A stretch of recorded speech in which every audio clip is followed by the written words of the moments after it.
우리 함께 기도드리고 하나님 앞에서 모임을 갖도록 하겠습니다. 성부와 성자와 성령 삼위로 계시지만 모두가 같은 본질의 한 분이신 삼위일체의 하나님, 오늘 하루도 은혜를 내려주셔서 당신의 은혜 안에서 이 땅의 삶을 살게 하시고 영생의 삶까지도 살게 하신 것 참으로 감사합니다. 이 밤에 저희들이 당신 앞에 모인 것은 당신께서 저희들에게 베풀어 주고자 하시는 영원한 생명의 활력을 더하는 것, 우리의 중보자께서 승천하셔서 가 계신, 그리고 그곳에 있는 것들을 저희들에게 주고 싶어 하시는 그 당신의 뜻 안에서 이루어진 것이니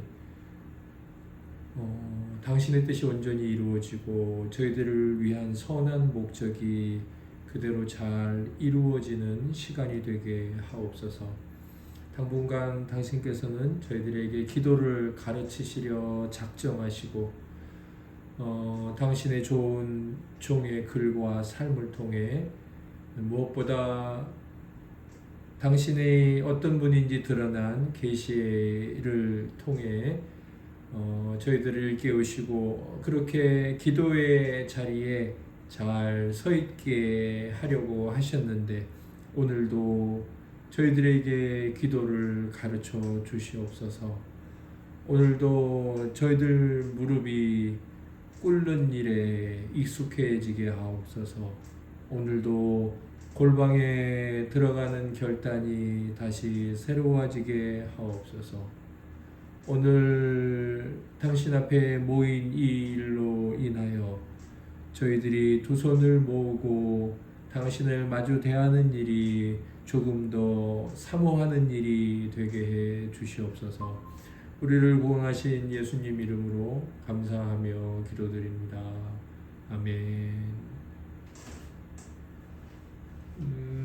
찬송가 202장 하나님께 찬양 올려드리겠습니다. 하나님 아버지 주신 책은 귀하고 중하신 말씀일세. 기쁘고 반가운 말씀 중에 날 사랑한단 말 참 좋도다. 주께서 나를 사랑하니 즐겁고도 즐겁도다. 주께서 나를 사랑하니 나는 참 기쁘다. 구속의 은혜를 저버리고 어긋난 딴 길로 가다가도 예수의 사랑만 생각하면 곧 다시 예수께 돌아오리. 주께서 나를 사랑하니 즐겁고도 즐겁도다. 주께서 나를 사랑하니 나는 참 기쁘다. 구주의 영광을 바라보며 예수의 이름을 찬양하리. 영원히 찬양할 나의 노래 예수의 이름이 귀하도다. 주께서 나를 사랑하니 즐겁고도 즐겁도다. 주께서 나를 사랑하니 나는 참 기쁘다.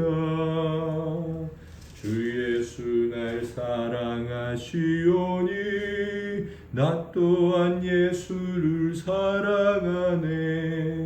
날 구원하시려 내려오사 십자가 위에서 죽으셨네. 주께서 나를 사랑하니 즐겁고도 즐겁도다. 주께서 나를 사랑하니 나는 참 기쁘다. 주 예수 날 사랑하시오니 마귀가 놀라서 물러가네. 주 나를 이렇게 사랑하니 그 사랑 어떻게 보답할까. 주께서 나를 사랑하니 즐겁고도 즐겁도다.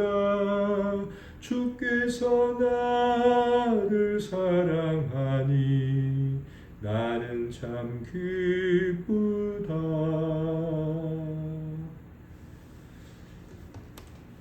온세미로 교회는 수요일에 수약당이라는 이름으로 하나님 앞에 모여서 하나님께서 은혜로 내려주시는 생명의 양식들을 받습니다. 어떻게 받느냐? 지체들의 책을 읽고 나눈 나눔을 통해 또 그 자신들이 거룩한 도구일 수도 있고 거룩한 도구가 아닐 수도 있으나 하나님께서 성령으로 감동하셔서 하시는 말씀들을 우리들에게 서로 들려주고 듣게 하심으로 하나님의 은혜를 받습니다. 그것이 목적은 아니고 우리가 하나님께 영광을 올려드리기 위해서 이 자리에 모여 있고 그것만이 또 우리의 목적입니다. 그래서 기독교 고전을 중심으로 책을 읽어왔습니다. 4권을 읽었고요.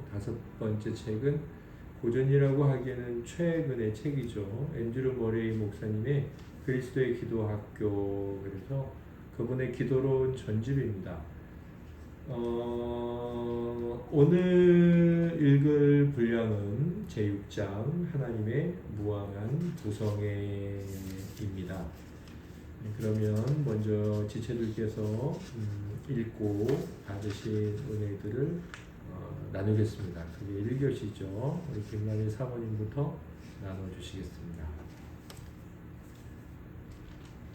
네, 오늘 저는 하나님의 무한한 부성애를 읽으면서 산상수훈을 깊게 그 의미를 생각하는 그런 은혜가 또 있었고요.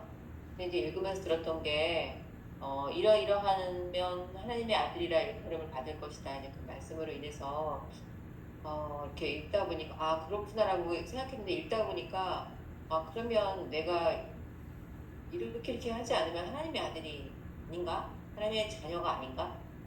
그러면서 자녀와 부모됨이 어떤 성취질이라면 그냥 이렇게 날때부터 획득질이가 아니라 성취질이라면 그건 너무 행복 여하들한 자녀였다 아니었다 하는 것은 너무 불행하고 힘든 일이 아닌가 그런 생각을 했어요. 그러면서 계속 읽어 나갔는데 49페이지에 보니까 이제 그것은 오해였던 것 같고요. 일단 예수 그리스도의 보혈을 믿는 순간 나는 하나님의 자녀인 것이고 자녀다운가 아닌가의 문제에 있어서 49페이지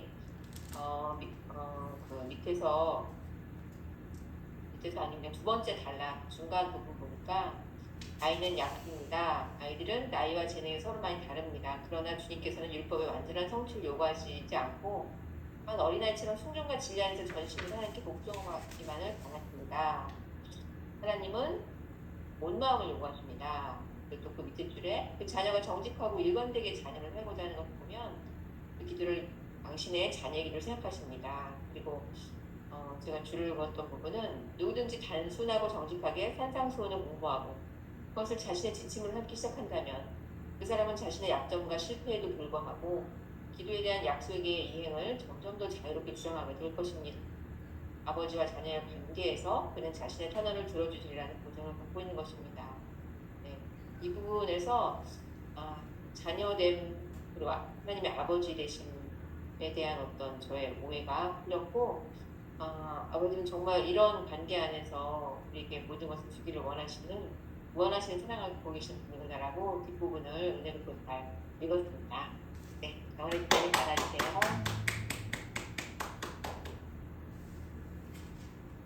네, 저는 그 부모와 자녀의 관계가 더 확실히 느껴지는, 그래서 하나님의 자녀로 있는 게 얼마나 행복인가, 그러면서 내가 부모로서의 모습을 다시 한번 돌아보게 되었던 책 내용이었던 것 같아요. 부모는 뭐든지 다 주고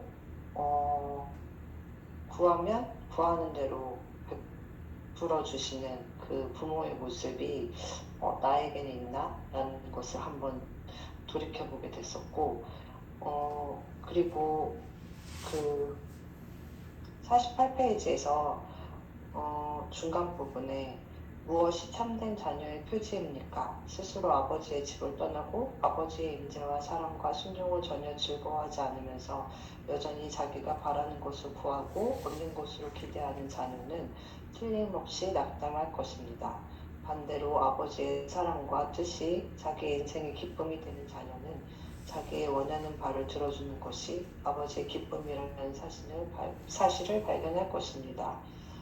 이 부분이 참 많이 와닿았던 것 같아요. 내 뜻과 내 생각이 아닌 하나님의 뜻 아래에서 누리며 산다는 것, 그것이 참 행복이라는 것을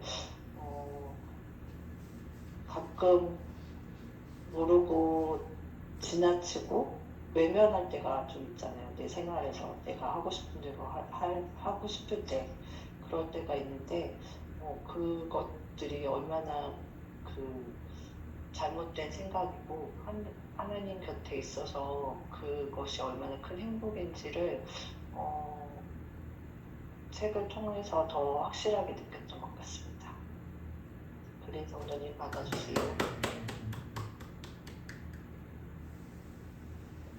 저도 먼저 정원혜 집사님이 나눠주신 아버지의 사랑과 뜻이 자기 인생의 기쁨이 되는 자녀는 자기의 원하는 바를 들어주는 것이 아버지의 기쁨이라는 사실을 발견할 것입니다. 생활에서 성령의 인도를 받는 사람은 기도에서도 성령의 인도를 받을 것입니다.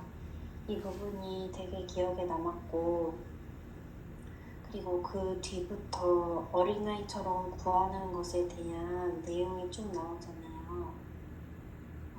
그래서 여기 뒤에 보면 아이는 약합니다. 아이들은 나이와 재능에서 서로 많이 다릅니다. 그러나 주님께서는 율법의 완전한 성취를 요구하시지 않고 다만 어린아이처럼 순종과 진리 안에서 전심으로 하나님께 복종하기만을 바라십니다. 더도 덜도 아니고 꼭 그대로입니다.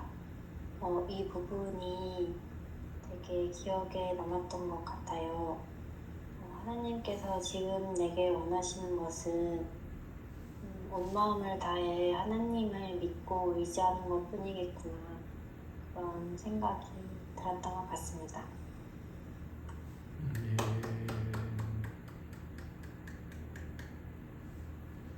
예, 저는 6장 본문 9절에 보면 아버지께서 구하는 자에게 좋은 것으로 주시지 않겠느냐 말씀을 또 그 안에 있는 본문을 이렇게 읽어보면서 그 하나님의 부성애가 그 신자의 기도에 어떤 영향을 주고 또 그 기도에 어떤 결과를 이렇게 가져오는가를 생각하면서 읽어보았습니다. 그래서 아버지는 기도를 통해서 자녀와 만나고 싶어 하시고 대화하고 싶어 하시고 그리고 그 기도에 응답하고 싶어 하신다 내용을 잘 읽었습니다. 이제 이 내용 아까 그 본문 말씀 이렇게 생각하면서 다른 부분이 오늘 생각나더라고요. 그게 로마서 8장 31절 32절 말씀인데 아니 하나님이 우리를 위하시면 누가 우리를 대적하리요. 그래서 하나님께서 우리를 이제 위하신다면 어떤 결과가 이제 벌어지는가에 대해서 32절이 자기 아들을 아끼지 아니하시고 우리 모든 사람을 위하여 내주시니까 어찌 그 아들과 함께 모든 것을 우리에게 주시지 아니하시겠느냐 라고 해서 하나님이 우리를 위해서 그리스도를 십자가에 넘겨주는 가장 어려운 일을 하셨는데 로이드 존스 목사님이 하신 말씀이 기억되는데 너희들에게 모든 것을 주는 일은 굉장히 쉬운 일이다.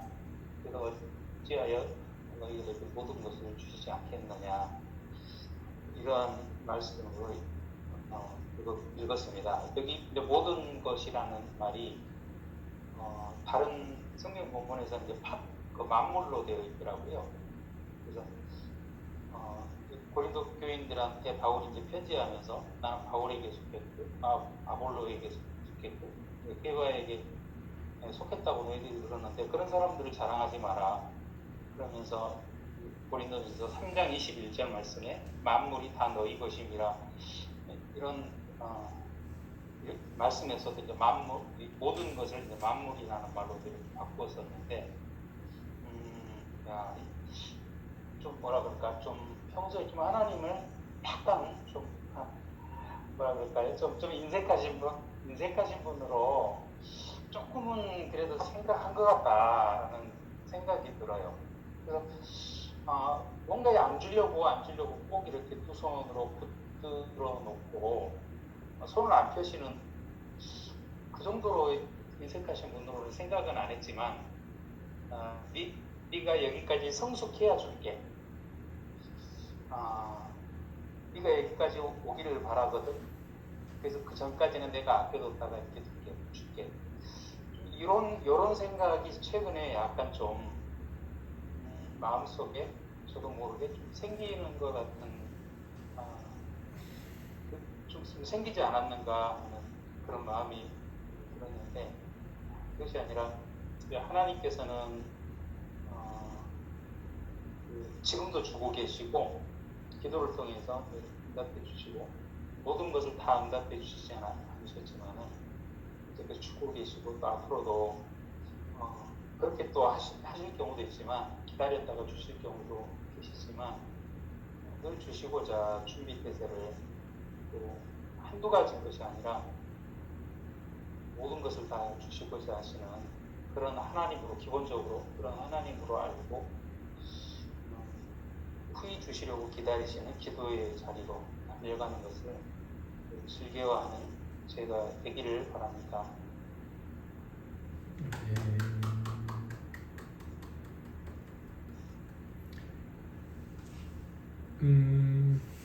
이 교시는 저의 강의입니다.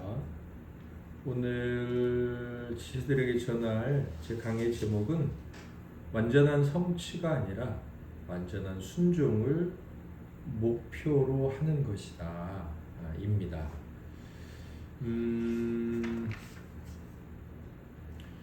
오늘 이 6장의 제목이 하나님의 무한한 구성회이거든요. 그러면 무한한 그랬으니까 어떤 무조건적인 이런 말과도 비슷한 느낌이 오는 것 같고 뭔가 이 제목을 들으면 정말 하나님께서 자녀들이 원하는 것에 대해 어떤 태도와 어떤 마음과 어떤 뜻을 갖고 계신지 막연하게 그려지죠. 뭐 사실 마태복음 7장 9절에서 11절 말씀도 하나님 이런 분이구나 그냥 뭔가 주실 것 같은 주실 것 같은 뭐 다 주시지는 않습니다. 근데 주실 것 같은 그런 느낌이 있죠. 그러니까 제가 좀 말씀드리고 싶은 것은 조건이 없는 그런 느낌이 좀 들기는 해요. 하나님의 무한한 구성에. 사실 오늘 제목은 이렇지만 내용을 보면 뭔가 굉장히 조건적이에요. 하나님은 48페이지 첫째 줄을 보시면 위에서 주께서는 자녀의 기도는 그가 부모와 맺고 있는 관계에 전적으로 좌우된다는 사실을 일깨워줍니다. 이렇게 말하고 있습니다. 조건적이죠. 네. 기도 하나님의 어떤 무한한 부성애라는 것은 무조건적인 부성애가 아니라는 거죠. 그리고 그 단락의 맨 밑에서 두 번째 줄에 가면 하나님의 자녀로 살아라. 그렇다면 그 응답에 대해 완전한 확신을 가지고서 자녀로서 기도할 수 있다. 조건이죠. 그러면 이 조건입니다. 또 그 다음 단락에도 보면 그 다음 단락 두 번째 단락의 밑에서부터 네 번째 줄을 보면 생활에서 성령의 인도를 받는 사람은 기도에서도 성령의 인도를 받을 것입니다. 생활에서 성령의 인도를 받아야 돼요. 그래야지만 기도에서 성령의 인도를 받을 것이고 또 성령님께서 우리를 이끌어가지 않으시면 이 기도라는 영적인 일을 할 수 없다는 거죠. 이것도 상당히 조건적이죠. 아니 대놓고 조건적이에요. 그리고 이제 성령의 인도를 받는다는 게 무엇인지 그 구하라 찾으라 두드리라 그 말씀이 마태복음 산상수훈에서 어느 위치를 차지하는지 그 앞에 있는 내용들과 어떤 관계에 있는지를 48페이지 맨 마지막 단락에서 49페이지 중간까지 길게 말씀하고 있죠. 산상수훈에서 주님께서 가르치신 여러 가지 우리 삶의 주님의 명령들 뜻하신 것들 그런 것들을 잘 살아내는 것 생활 속에서 그게 성령의 인도를 받는 것이다. 그리고 이제 앞에서 드린 말씀대로 쭉 가보면 그게 이제 부모와 관계를 맺고 있는 올바른 관계 안에 있는 자녀의 모습이다. 그 얘기겠죠.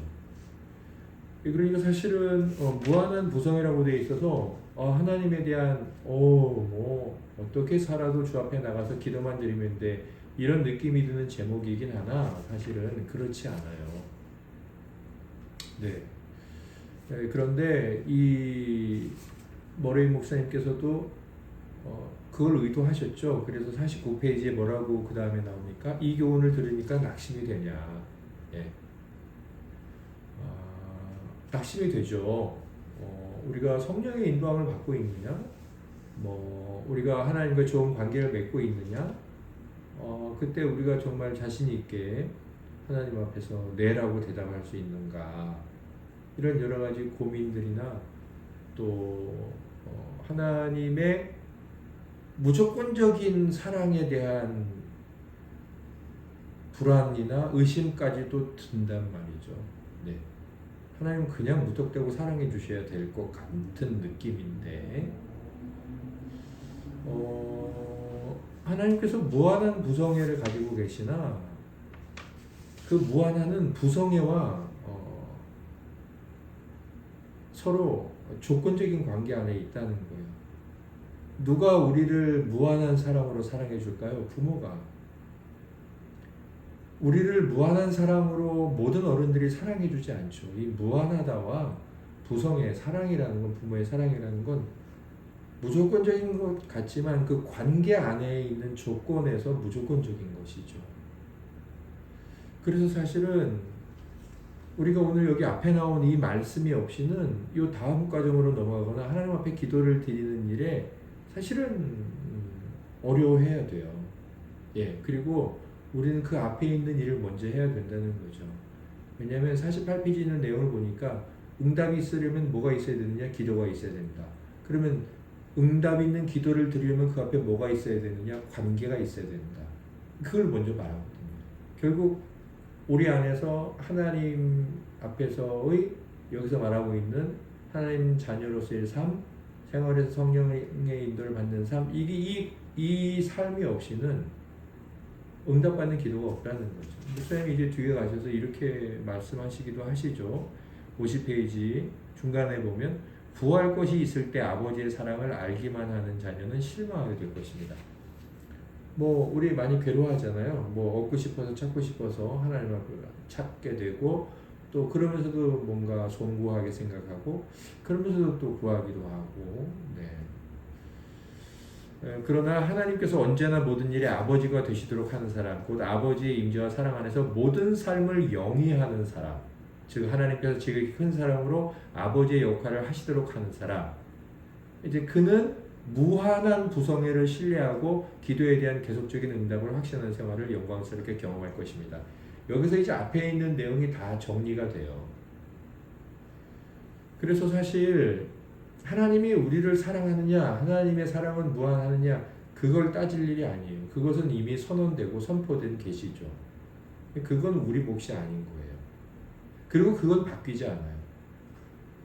여기 기도 생활에 필요한 게 뭐냐면 이제 우리의 삶인 거죠. 우리가 그렇게 하나님의 사랑을 알기는 하나 어떤 이런 자녀가 아닌 조건이나 거래를 하려고 하는 모습으로 하나님의 사랑을 기대하면서 갈 때는 우리는 이제 실망하게 된다는 거죠. 그래서 우리의 삶은 늘 어때야 되느냐? 우리의 삶이 중요하죠. 언제나 모든 일에 아버지가 되시도록 해야 돼요. 하나님께서 언제나. 또 하나는 이렇게도 말할 수 있죠. 아버지의 임재와 사랑 안에서 모든 삶을 영위하는 거죠. 네, 아침에 눈 떠서 저녁에 잠잘 때까지 모든 삶이 하나님의 임재, 그 아버지의 사랑 안에 있도록 살아가야 되겠다. 이제 하나님이 아버지 역할을 하게 만드는 삶, 이제 그런 삶이라고 말하더라고요. 그리고 나서 기도하라는 거죠. 그리고 그때 비로소 우리가 무한한 부성애가 뭔지 알게 된다는 거죠. 사실 이제 여기까지 이제 말씀을 드리거나 우리가 여기까지 들어도 기독교에 대한 오해도 생길 수 있어요. 상당히 기독교가 조건적인 것 같고 뭔가 행위, 복음은 행위가 아니잖아요. 은혜지. 뭔가 여기서도 행위가 수반되어야 될 것 같아요. 그러나 절대로 그렇지 않습니다. 기독교는 절대 행위가 아니에요. 물론 행위죠. 그리스도의 행위, 하나님의 행위, 하나님의 열심이죠. 우리가 이제 이 문제에서 걸리거나 마음에 거리낌이 있을 때 이 삶에 대한 오해가 있는 것 같아요. 하나님께서 언제나 모든 일에 내 아버지가 되셔야 된다. 아버지의 임재와 사랑 안에서 모든 삶을 살아야 된다. 하나님이 내 아버지 역할을 하시도록 해야 된다는 것은 우리가 예수님께서 말씀하신 이제 가난하고 청결한 삶, 어린아이 같은 삶, 너희 빛을 사람에게 비추라, 용서하라, 이런 것들을 우리가 잘 성취하는 게 아니라는 거예요. 절대로 아니라는 거예요, 그거. 우리가 그것을 하나하나 온전히 다 잘 완성해 가는 것, 그것이 자녀가 아니라는 거예요. 자녀는 아버지께서 말씀하신 것에 대해 존귀히 받아들이고 그것에 비록 실패가 있다 하더라도 그 아버지의 말씀이 존귀한 줄 알고 순종해 가는 거죠. 오늘 제목이 뭐예요? 완전한 성취가 아니라 완전한 순종을 목표로 하는 게 이 관계 안에서 성공을 가져오는 우리의 이제 목표여야 되는 거예요. 우리가 오늘 이렇게 결단하고 나가고 아침에 성경 말씀을 읽고 세상에 나가도 그대로 못 살아요. 그런데 그렇게 하는 삶이 왜 중요하냐면 그것이 내 아버지가 하신 말씀이고 그리고 내가 거기에 대해 공경의 태도와 마음이 있기 때문이에요. 그러나 제가 드리는 이 말씀은 그러니까 실패해도 괜찮아. 어차피 실패할 건데 절대로 이런 이야기가 아닙니다.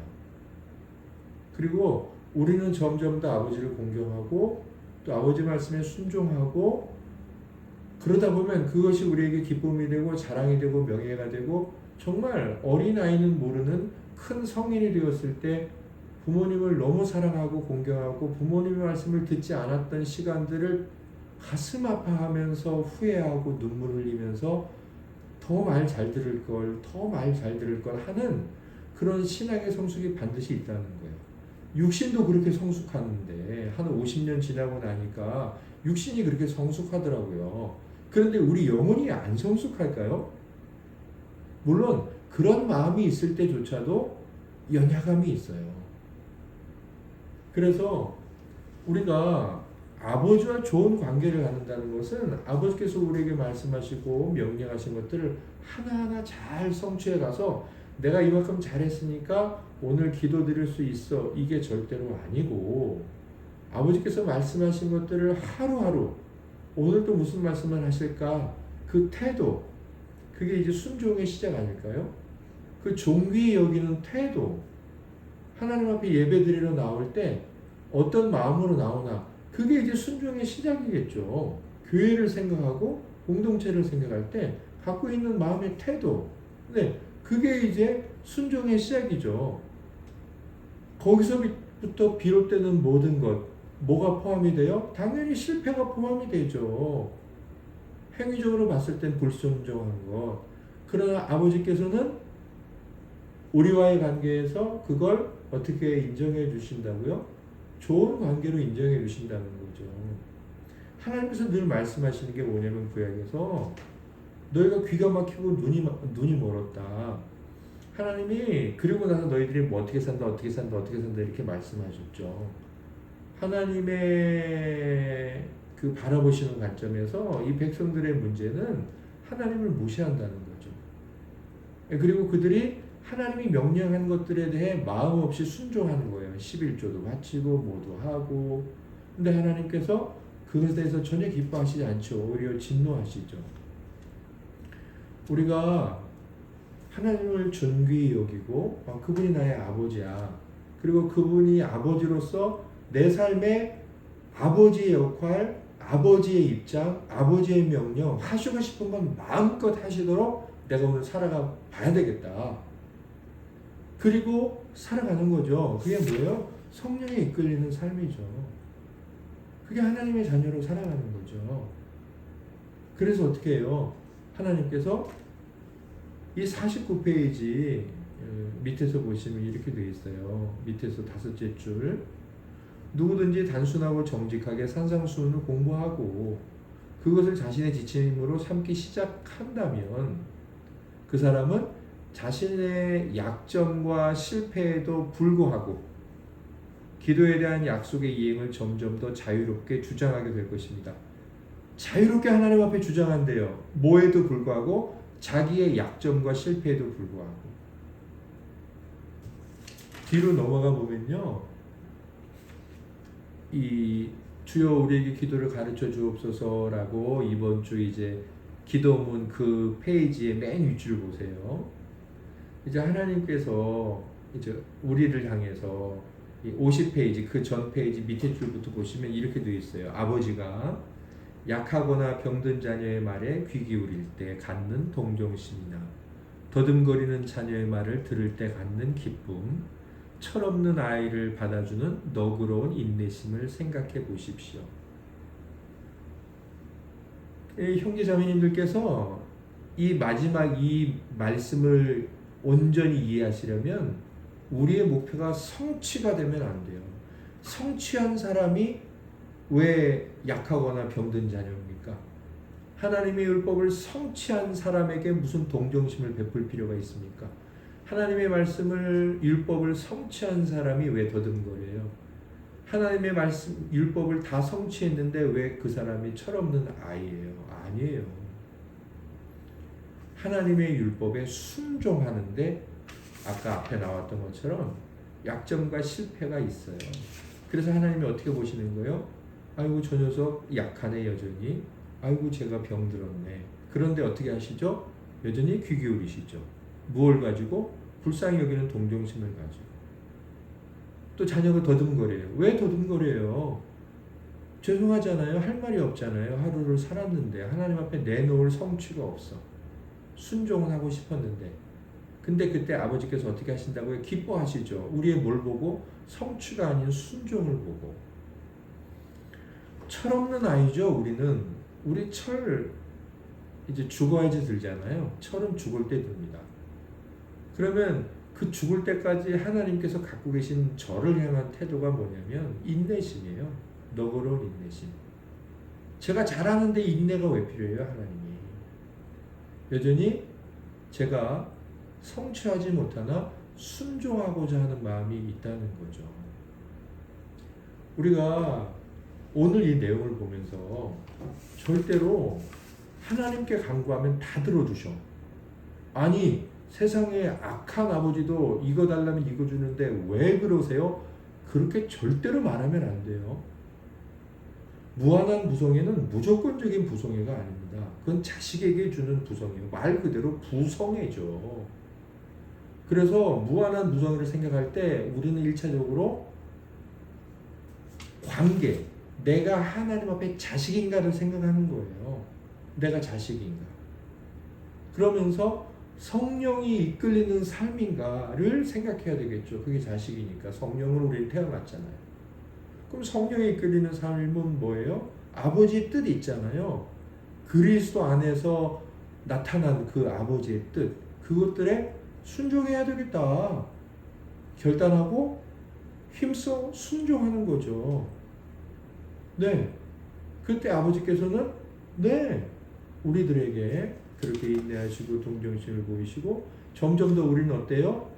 그런 아버지의 무한한 부성애가 이렇게 경험이 되면서 약점이 많고 실패가 많은데도 불구하고 막 자유롭게 약속했으니 들어주세요라고 무한한 부성애라는 이 챕터의 장을 경험하게 되는 거죠.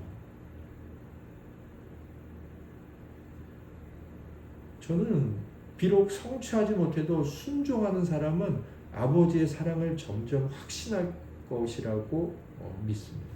그러나 순종하지 않으면서 뭔가 성취를 하려고 하는 사람은 아버지의 사랑을 절대로 느낄 수 없습니다. 관계성이 생기지 않는 거예요.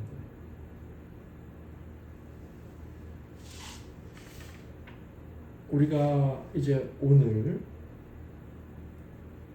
하나님 앞에서 주께서 이제 그래서 사실 우리가 성경을 읽는 것도 아침에 그게 우리의 이제 미션이고 뭐 이렇게 뭐 투두리스트이고 뭐 그러긴 하지만 사실은 그냥 나 오늘 순종하고 싶어. 아버지 오늘 저의 아버지가 되어서 살아가고 싶어요.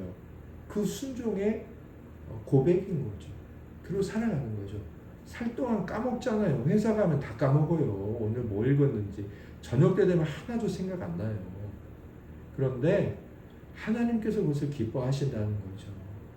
그렇게 하나하나 그러다가 어느 순간 이것이 너무 큰 기쁨이 되고 나중에는 이거 하지 않으면 너무 불안하기도 하고 그때 점점 더 우리 안에 뭐가 덩달아 많아지냐면 그 무한하신 부성애의 하나님 이것이 이제 우리에게 충만히 경험되어지겠죠.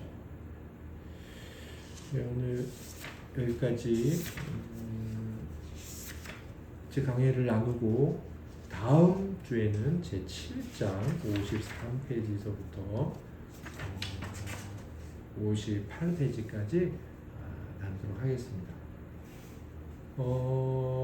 그러면 3교시 우리 지체들께서 또 마음에 생각나신 것도 있거나 아까 다 나누지 못한 것이 있다면 지체들께서 돌아가시면서 나눠주시겠습니다. 우리 김남희 사모님부터 나눠주시겠습니다.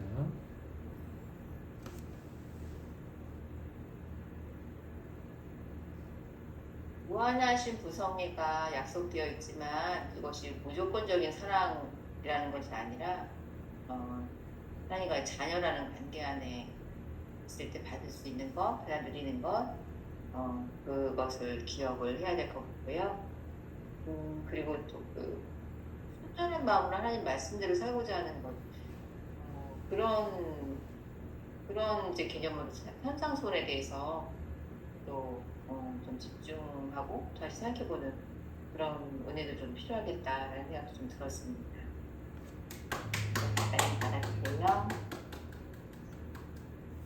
성취가 아닌 순종을 한다는 것이 얼마나 중요하고 그렇게 살아가는 자녀 성도가 되고 싶다고 결심했습니다. 그 정도는 받아주세요. 항상 좀 형식적으로만 고백해오던 하나님의 자녀로 살아낸다는 것에 대해 오늘 좀 깊게 생각해 보게 되었던 것 같습니다. 네, 기도에 순종이 필요하고 필요한 게 아니라 중요하고 말씀에 불순종할 때는 기도를 듣지 않으시는 하나님이라는 사실을 깊이 받아들이고요. 그런데 이제 오늘 장에서 기본적인 테마는 기도에 있어서 하나님의 구성애를 말씀하신 것 같아요. 하나님은 엄격한 아버지이시기도 하시지만 자비로운 아버지를 강조하시는 것 같고요. 그래서 그분의 본심은 우리 기도를 듣기를 원하시고 제약을 가하시는, 물론 그렇게도 하시지만 그래서 응답해 주시기를 원하시는 이런 마음이 우선하지 않으면 기도의 자리로 나아가기 어렵다고 생각합니다. 그래서 그런 마음, 하나님께서 이렇게 순종과 기도가 함께 가는 그런 기도를 원하시지만 또 한편으로는 하나님께서 두 팔을 벌리고 기도의 자리로 나오기를 완전히 원하시고 또 그런 자녀로서 관계에 맺어 나가기를 원하시는 그런 하나님께 기도의 자리로 그런 하나님께로 기도의 자리로 나아가기를 원합니다.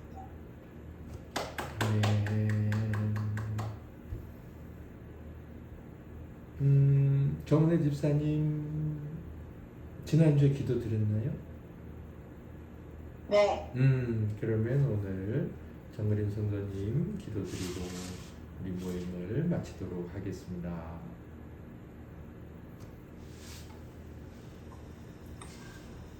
주님, 오늘도 우리가 이렇게 일상 가운데서도 함께 모여 은혜를 나누고 깨달음을 얻게 해주시니 감사합니다.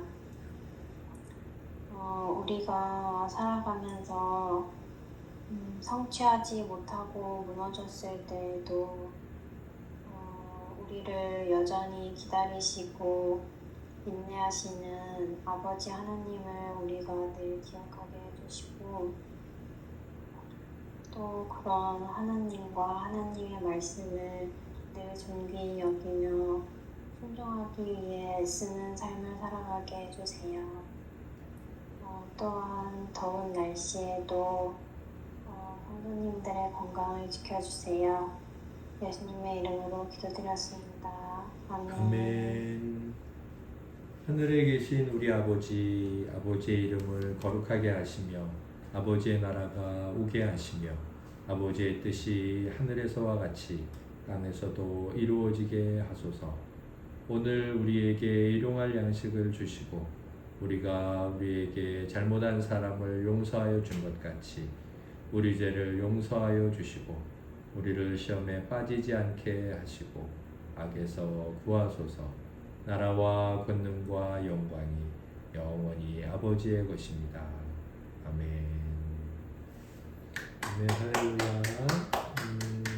잘들 지내시다. 주일에 뵙겠습니다. 네, 잘들 쉬세요.